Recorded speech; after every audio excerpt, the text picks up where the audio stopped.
काल जी वालवलमध्ये घटना घडली ती पहिल्यांदा अतिशय दुर्दैवी घटना आहे.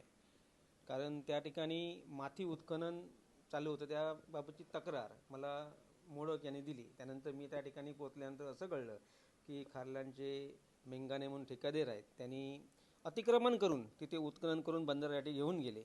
आणि त्यानंतर आम्ही कारवाई करण्यासाठी तिथली स्थानिक तहसीलदार तलाठी असतील किंवा यांना सांगितल्यानंतर काही दिखाऊपणा केला गेला आणि त्यांना तिथून सोडण्यात. त्यानंतर आता जो पावसाळा सुरू झाला ते पहिल्या पावसातच त्या भला मोठा दगड येऊन खाली कोसळला. त्यामुळे तिथली घरदारं उद्ध्वस्त होण्याच्या मार्गाने भविष्यात तिथे अजून त्याच प्रकारचे 3-4 दगड आहेत का तिथे वर पण एक घर आहे, त्यांच्या घरापर्यंत ते फोकलँड घेऊन गेले. त्याच्या घराची आता अवस्था ती म्हातारी म्हणजे अक्षरशः रडत होती की सांगत होती आम्हाला आता वाचवणार कोण.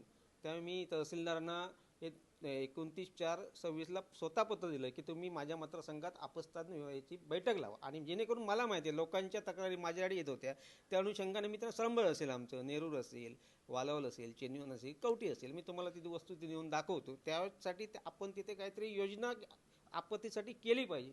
त्यांना एक तर तिथून म्हणजे स्थलांतरित ते केलं पाहिजे, काहीतरी उपाय. पण कुठली हे गांभीर्य ह्या कुडाळच्या तहसीलदारांनी दाखवलं नाही, हे सर्वात दुर्दैवाची घटना आहे. भविष्यात ह्या गोष्टीला जर काही घडेल, कोणचे बळी जातील, त्याला हे सर्वस्वी प्रशासन जबाबदार असणार, हा माझा थेट आरोप आहे. ह्याचा जर उपाययोजना नाही केली तर मी जन आंदोलन छेडणार.